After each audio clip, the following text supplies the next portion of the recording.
जिस प्रकार से आपको चाय बनाने के लिए ज़रूरत होती है दूध का,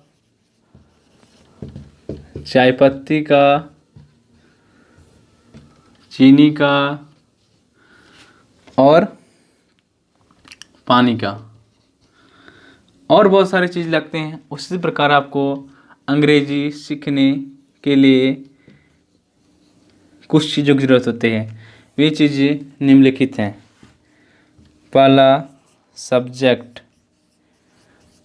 दूसरा वर्ब, तीसरा ऑब्जेक्ट और चौथा कॉम्प्लीमेंट।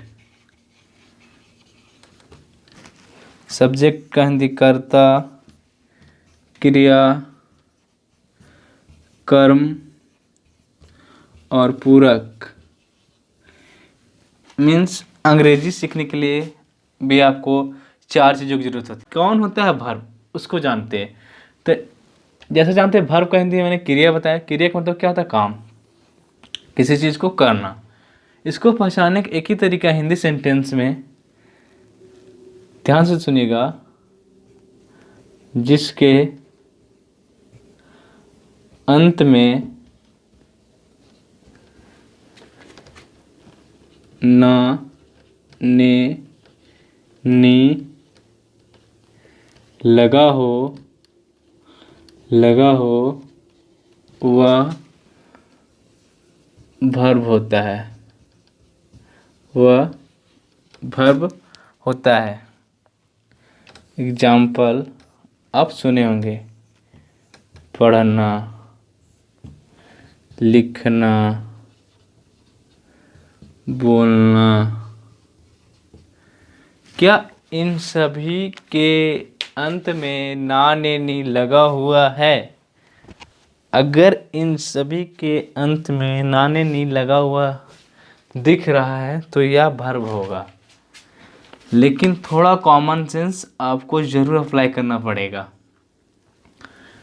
आप इतना सेंसेबल है कि काम को जानते हैं। काम एक नॉन विजिबल चीज़ है जिसको हम लोग देख नहीं सकते हैं। क्रियाकलाप जो होता है, हम लोग बोलते हैं क्रियाकलाप काम करना, उसको मूवेबल करते हैं, लेकिन रियल में उसको दिखते नहीं है। ठीक है, तो यहाँ समझिए बात को, मेरा कहने का क्या तात्पर्य है। जैसे बात करें, आप बोलेगा सर नाना, क्या यह भी एक काम है? इसके अंत में भी ना रहा है, तो क्या एक नाना एक व्यक्ति है, एक नाउन है जिसको हम लोग देख सकते हैं, लेकिन क्या पढ़ना को देख सकते हैं? क्या हम लोग ऐसे करते हैं और मुंह से कुछ वर्ड को बोलते उसको पढ़ना बोलते हैं, लेकिन उसको रियल में देखते नहीं हैं। ठीक है, तो ये एक आपका काम नहीं, एक काम है। तो क्या हम ऐसा ही रूप को हमेशा यूज करते हैं? नहीं। क्या रियल में कोई एक्टर का जो मूवी में फेस दिखाया जाता है क्या वैसा ही होता? नहीं, उसमें कुछ ना कुछ क्रीम पाउडर जरूर लगाया जाता है। तो उसी प्रकार से पढ़ना का हमेशा उपयोग हम लोग नहीं करते। पढ़ना का बहुत सारा तो रूप यूज करते हैं। जैसे पढ़ना का हम लोग पढ़ता भी बोलते हैं, पढ़ा भी बोलते हैं। मीन्स इसी में कुछ क्रीम पाउडर करके हम लोग इसका रूप चेंज करते हैं, लेकिन रियल में बनता क्या? इसी से बनता है।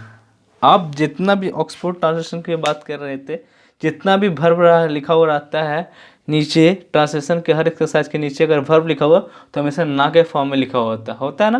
तो आप ध्यान से बोलिएगा। इसी का रूप जो कि है पढ़ना, लिखना के लिखा, लिखेंगे, लिखोगे, बहुत सारा रूप बना लिखता बना सकते हैं, लेकिन रियल इसका वर्ड क्या होता है? नानेनी के साथ आता है। तो समझ गए, जिसके अंत में नानेनी लगा हो वह वर्ब होता है। एग्जाम्पल, राम आज इंग्लिश पढ़ने वाला है। क्या इस सेंटेंस में वर्ब है? तो है कहाँ है? तो भी बताइए, जिसके अंत में नाने नहीं लगा हुआ वर्ब होता था। राम आज इंग्लिश पढ़ने वाला है, पढ़ना, पढ़नी, पढ़ने एक हमारा वर्ब हो गया। तो इस प्रकार से आप समझ सकते हैं कि एक अंग्रेजी ट्रांसलेट करने के समय वर्ब का क्या रोल होता है, वर्ब कहाँ होता है। क्योंकि हम लोग हमेशा स्ट्रक्चर पढ़ते हैं, ऐसा ही लिखा होता है, सब्जेक्ट लिखे, हेल्पिंग वर्ब लिखे, वर्ब लिखे, ऑब्जेक्ट लिखे, कॉम्प्लीमेंट लिखे। तो वर्ब क्या होता है, अगर आप हिंदी सेंटेंस में अपने सेंटेंस में नहीं छाट पाएँ तो आपको अंग्रेजी ट्रांसलेट करने में बहुत बड़ा डिफ़िकल्टीज होती है। रही बार प्रॉब्लम में हम लोग नहीं कर पाते हैं और भूल जाते हैं, एक सिस्टमैटिक तरीके नहीं। अभी कुछ रूल्स हैं जिस प्रकार से वर्ब में रूल्स था, तो अब हमें समझ में आया कि वर्ब क्यों पहले पढ़ें, क्योंकि वर्ब से रिलेटेड हमें सब्जेक्ट पहचानने के लिए कोई रूल्स है, उसे पढ़ना था इसीलिए। तो आइए देखते हैं रूल नंबर फर्स्ट सब्जेक्ट पहचानने का।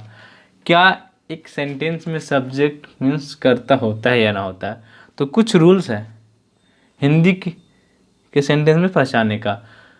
बोलता रूल नंबर फर्स्ट, जो काम को करता है वह करता होता है। करता है, कर रहा है या कर रहा होगा, इन सेंटेंस में जो काम को करता है वही सब्जेक्ट होता है। जैसे राम पढ़ता है, तो आप बताया था पढ़ना एक वर्ब है, पढ़ने का काम किसको करना है? राम को करना है, तो ये एक सब्जेक्ट होगा। आप खाने वाले थे, खाना एक काम है, खाने का काम कौन करने वाला था? आप थे, यह एक सब्जेक्ट है। तो एक इंग्लिश ट्रांसलेशन में हिंदी से क्या सब्जेक्ट और ऑब्जेक्ट अभी नहीं पढ़े, सब्जेक्ट और वर्ब का कॉम्बिनेशन हो रहा है या ना हो रहा है। आइए कुछ रूल नंबर 2 भी देखते हैं सब्जेक्ट का कि रूल नंबर 2 क्या बोलता है।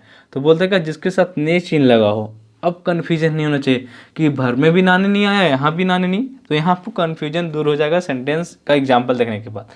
बोलता है जिसके साथ ने चिन्ह लगा हो वह सब्जेक्ट होता है। आइए सेंटेंस में देखते हैं। राम ने रावण को मारा, मारना एक वर्ब है। अगर यहाँ 2 नाम आ रहा है, कन्फ्यूजन हो रहा है आपको कि सब्जेक्ट किसको चाटे, तो पढ़िए राम ने रावण को मारा। यहाँ 2 नाम आ रहा है, लेकिन ने चिन्ह के साथ जा रहा है, राम के साथ, यह एक सब्जेक्ट होगा। जैसे आपने मेरी पुस्तक चुराई, चुराना भी एक काम है, लेकिन आपने मेरी पुस्तक, तो ने किसके साथ आ रहा है? इसके साथ आ रहा है, तो सब्जेक्ट हो गया। कन्फ्यूजन दूर करने के लिए ये रूल्स था। रूल नंबर 3, क्या सारे सेंटेंस में वर्ब होता है? नहीं, कुछ ऐसे सेंटेंस है जो वर्ब नहीं होता। हम लोग ऐसे एक्सपोर्ट कर शुरुआती करते एक्सपोर्ट ट्रांसलेशन का, से वर्ब वाला काम ही नहीं आता है। पहला सेंटेंस वाला आप जब शुरुआत कर रहे हो एक्सपोर्ट बनाना, तो उसमें वर्ब आता ही नहीं। तो ऐसे सेंटेंस में कैसे पहचानेंगे सब्जेक्ट क्या है, वर्ब क्या है? तो जिसके बारे में बोला जाए वह सब्जेक्ट होता है। रूल नंबर 3, जिसके बारे में बोला जाए वह सब्जेक्ट होता है। तो देखिए सीता सुंदर है, यहाँ क्या वर्ब है? नहीं है, कोई वर्ब नहीं है। क्या नाने नहीं लगा हुआ, नहीं दिख रहा है, तो सीता सुंदर है। तो किसके बारे में बोला जा रहा है? सीता, यह एक सब्जेक्ट हो गया। आप चोर हैं, आपके बारे में बोले सर आप चोर हैं। चाय गर्म है, हम गए थे चाय होटल पहने, अब चाय पिए पूरा जल गया जीव, क्या गर्म था? तो चाय गर्म था। अब तो आइए देखते हैं रूल नंबर फर्स्ट क्या बोलता है ऑब्जेक्ट का। तो रूल नंबर फर्स्ट बता है जिसके साथ को का चिन्ह लगा हो, को का चिन्ह लगा हुआ ऑब्जेक्ट होता है। देखिए सेंटेंस में सारा क्लियर होगा। राम ने रावण को मारा, पिछले हम लोग पढ़ चुके हैं। तो मारना एक वर्ब होता है, बताया था जिसके साथ ने चिन्ह है वो सब्जेक्ट होगा, और को चिन्ह लगा वो क्या होगा? ऑब्जेक्ट। देखिए एक सेंटेंस ही बना हुआ है इसी फॉर्मेशन से, और अगर आपके पास इसका नॉलेज नहीं है तो बेकार है। आपने सीता को फ़ोन किया, फ़ोन करना काम है, कौन किए? आपने किए, यानी काम करने का कौन कर रहा है? आपने। यहाँ तो ने चिन्ह लगाओ, सीता को ऑब्जेक्ट बन गई। सुनने वाले, यहाँ पे जो क्रिया से पहले आता है वह ऑब्जेक्ट होता है। रूल नंबर 2 क्या बोलता है? जो क्रिया मीन्स वर्ब से पहले आता है। तो अभी बताए थे रूल नंबर फर्स्ट मीन्स हम लोग शुरू में पढ़ चुके वर्ब क्या होता है। तो जिसके साथ नाने नहीं लगा हो और वर्ब तक, खाना एक वर्ब है। कौन खा रहा है? तो राम खा रहा है। जो वर्ब से पहले आता है वो क्या होता है? ऑब्जेक्ट होता है। इस सेंटेंस इसमें क्या, इसमें को लगा हो, इसमें को नहीं लगा हो। तो क्या रूल नंबर 2 बोलता है जो वर्ब से पहले आता है वो ऑब्जेक्ट हो गया। ध्यान से देखिए, आप गाना सुनते हो, सुनना एक वर्ब हो गया है। इस गाने सुनने का काम कौन करता है? आप करते हैं।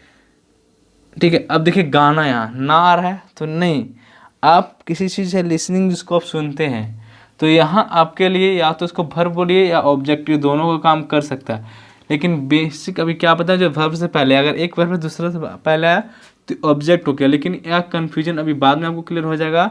अगर अभी कन्फ्यूजन है तो छोड़ दिए इसको, लेकिन यह एक ऑब्जेक्ट है। चलिए अब इसको वर्ब भी मान सकते हैं। अगला रूल्स क्या बोलता है? अगर को एवं वर्ब ना हो, ना अगर सेंटेंस में को भी ना हो और वर्ब भी ना हो। हम रूल नंबर 3 पढ़े थे सब्जेक्ट का, जिसमें वर्ब था ही नहीं। ऐसे सेंटेंस में कैसे पहचानेंगे ऑब्जेक्ट कौन है, सब्जेक्ट का रूल तो बता ही देते। तो बोलते क्या, अगर कोई एवं वर्ब ना हो तो हेल्पिंग वर्ब से पहले आने वाला ऑब्जेक्ट होता है। अब हेल्पिंग वर्ब का फंडा क्या है सर, तो आइए देखते हैं हेल्पिंग वर्ब होता है क्या है।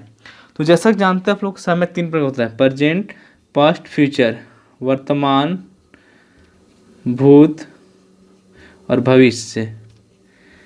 इसी अकॉर्डिंग हम लोग हेल्पिंग वर्ब का निर्माण करते हैं, जिसमें हैव लगा हुआ होता है, वो प्रेजेंट का होता है, थाते लगा होता है, पास्ट का होता है, आगे के लगा होता है, फ्यूचर का होता है, हम लोग पहचानते हैं। तो यही हम लोग जो मेरे पास 9 है, इस चीज़ को हम लोग हेल्पिंग वर्ब बोलते हैं। तो क्या बोलता है, जो हेल्पिंग वर्ब से पहले आता है वो ऑब्जेक्ट होता है। तो अब पहले हम सब छाड़ते इसमें सब्जेक्ट, पहला रूल्स हम लोग सीखे तो वर्ब को, तो वर्ब नहीं है तो दूसरा काम करते सब्जेक्ट छाड़ते थे, आप है यहाँ, हम है यहाँ, चाय बताए थे। अब हेल्पिंग वर्ब छाड़ते, तो यहाँ हेल्पिंग वर्ब हो गया, ये भी हेल्पिंग वर्ब हो गया और ये भी मेरा हेल्पिंग हो गया। अब हेल्पिंग वर्ब से पहले आने वाला क्या, ऑब्जेक्ट है, ऑब्जेक्ट है, ऑब्जेक्ट है।